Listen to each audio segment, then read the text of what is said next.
Before I get into today's race review, I want to send my thoughts and prayers out to Felix Rosenqvist, who was involved in a very, very scary incident at Detroit in the first race of the doubleheader for IndyCar. His car basically stalled and he drove straight into it extremely hard. As of right now, we last heard he was awake and alert in the medical center and he's being transported to a local hospital at this time. Keep your thoughts and prayers with Felix Rosenqvist today, as it was a very, very scary accident that happened in today's IndyCar race. But anyway, let's go ahead and get into the Truck Series race. What's going on, guys? It's Daniel, and welcome back to our video. I just got done watching the Speedy Cash 220 from Texas Motor Speedway, and honestly, for a race at Texas Motor Speedway, it wasn't that bad in my opinion. It wasn't a fantastic race overall for a Texas race, but it wasn't the worst Texas race I have seen overall. So let's go ahead and talk about the race really, really quickly. You had Hunter Nemechek on the inside of the first row, and Ben Rose on the outside, and Hunter Nemechek was able to get the race lead early. Then the first caution would come out on lap 7 for Sheldon Creed, who was actually starting to charge up the front after a very bad wreck as starting in the back of the field. He was charging his way up the front. He was 11th at the time, and he spun out into the trash compound because the trash compound of PJ1 was on the racetrack very, very heavily still affected. They didn't do much coating on it, but they added some PJ1, basically got up on the top, and basically he would unfortunately get into the trash compound and would bring out the caution on lap 7 of the race. Meanwhile, during that caution as well, Matt Crafton basically stalled on the track with an ECU issue. He basically got to refire pretty quickly and was able to keep going. And then also during that caution, Fox never mentioned this, but Ben Rhodes actually was able to get by Hunter Nemechek because Hunter Nemechek apparently was not going minimum speed. Broadcast should have mentioned that, but they never mentioned it, and because of that, Ben Rhodes was able to get the race lead. But we go back racing with Ben Rhodes being the race leader, and Hunter Nemechek was able to pass him and was able to eventually pull away, and he had some debris on his grill as well. Then the second caution race would come out for Sheldon Creed once again. Sheldon Creed would, this time, unlike last time, where he's able to continue. He got into the outside wall extremely hard, and he unfortunately would fall off this race and would be done with this race. Then you had a lot of guys decided to come down pit road. A lot of contenders like Todd Gillen, Zane Smith, Chase Elliott, Tanner Gray, Johnny Sauter, among others that would decide to come down pit road, while some of the leaders decided to stay out.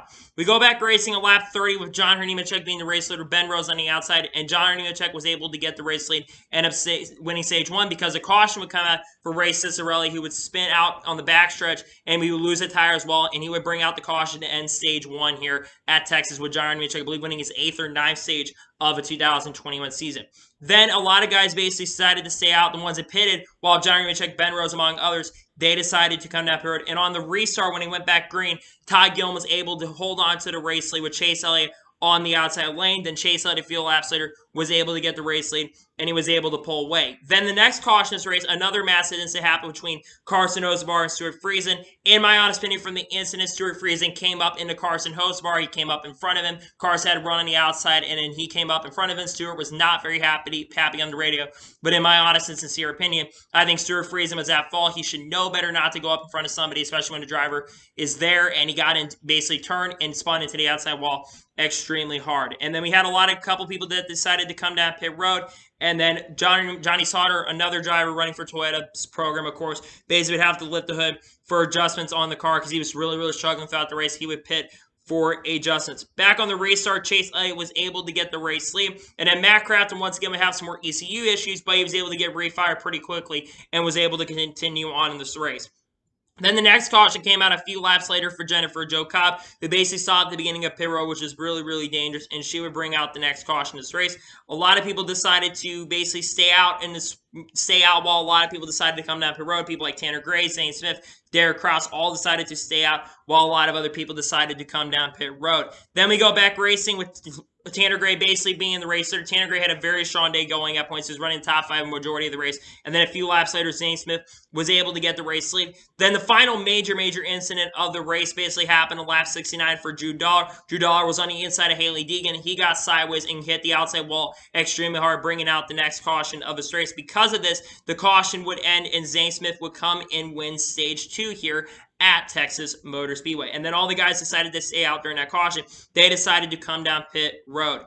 And then we go back racing on lap 70. Ross Chastain being the race leader, Chase Elliott on the outside. And Chase Elliott was basically able to get the race lead and pull away at this point. Then we started seeing some green flag pit stops with Chase Elliott being the race leader, but John Nemechek and Ross Chastain were really starting to make a lot of ground on him, and they decided to come down, stay out a little bit longer. Ross Chastain came in first, then Chase Elliott came in, and it took a long time before, but John Nemechek came to pit road with around 30 laps to go. Hailie Deegan actually was running in the top 10 at that point. She actually had to basically come down another lap, get held lap because she pitted outside the box, and that would be the final major incident. But because of the strategy that Hunter Nemechek basically pulled, he was able to pull about a second or 2 seconds away because of traffic.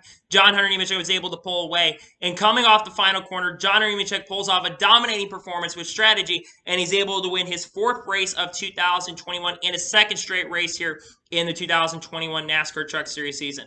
Hunter Nemechek is clearly the favorite for the championship right now. He's been clearly the best driver so far throughout the Truck Series season. He's continued to prove it week in and week out, and once again gets his 4th win of the year, and he's rejuvenated KBM that really hasn't been good for the last few years. He's rejuvenated that KBM organization this year, and they are much stronger this year than they've been in previous years. And a fantastic win for Hunter Nemechek today. I think he had the best car overall, and he gets his 4th win in the 2021 season. So anyway, let's go ahead and go through the results of this race. So Hunter Nemechek wins today's race. Chase Elliott finished second. Chase Elliott had a really strong truck today as well, back getting some experience for the Cup Series, plus getting some spotter experience with Tyler Maun. He was able to finish second. Very solid run for Chase Elliott today. Honestly, if he did not lose a lot of time and if tires weren't as equal as they've been, I think Chase Elliott honestly could have had a shot to compete with Hunter Nemechek, but Hunter Nemechek beat him on strategy. Ross Chastain with a very solid top 5, very strong run for Ross Chastain. He led a couple laps as well. Grant Enfinger with another really strong top 5. Good run for him. Austin Hill finished 5th, solid run for him. Chandler Smith finished 6th. Zane Smith finished 7th. Todd Gillen finished 8th in today's race. Todd Gillen had a very strong run going. I think he's been overall week by week improving. He's been doing very solid.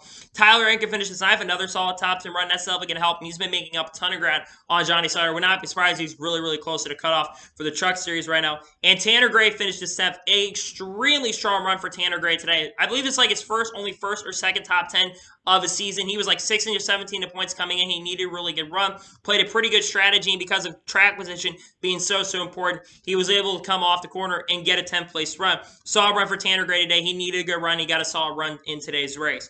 Josh Berry, a guy that, for a Rackley WR, they were using a GMS chassis because all their chassis are getting repaired right now at Rackley WR's organization. He finishes 11th today. Very solid run for Josh Berry. Hope he goes full-time at some of it because he absolutely deserves it in the Xfinity Series. Carson Osbar, another solid top 15 run. You love to see it. Johnny Sauter finishes 13th. Derek Cross finishes 14th. Brendan Poole finished 15th. Brendan Poole making his Truck Series return. Gets a really good, nice return with a 15th place finish. You love seeing Brendan Poole get a very strong run.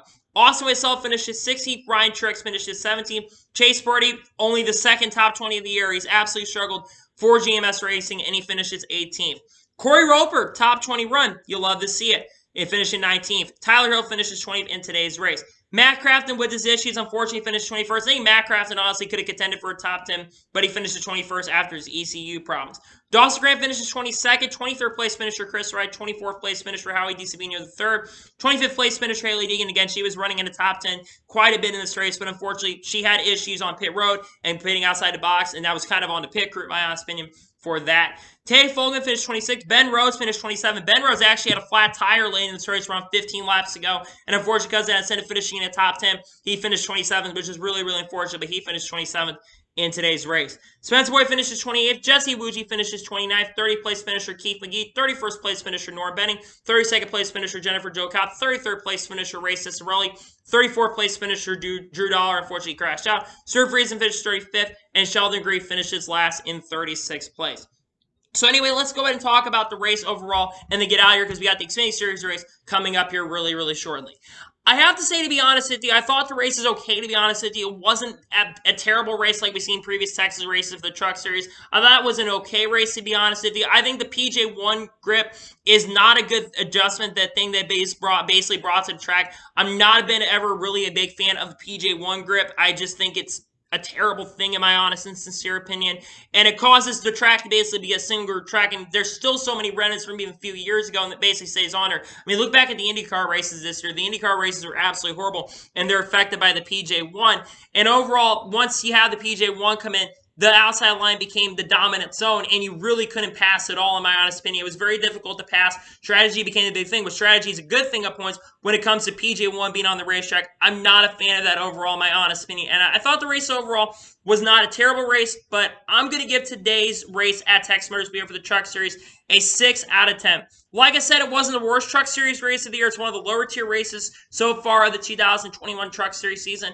But I wasn't overall a big fan. I'm glad that John Nemechek continues his domination. Fourth win of the year. I love seeing that John Nemechek has continued to prove what he's been able to do. And he linked a 3-race deal with Joe Gibbs Racing for later in the Xfinity Series. So that's some great news over there for sure.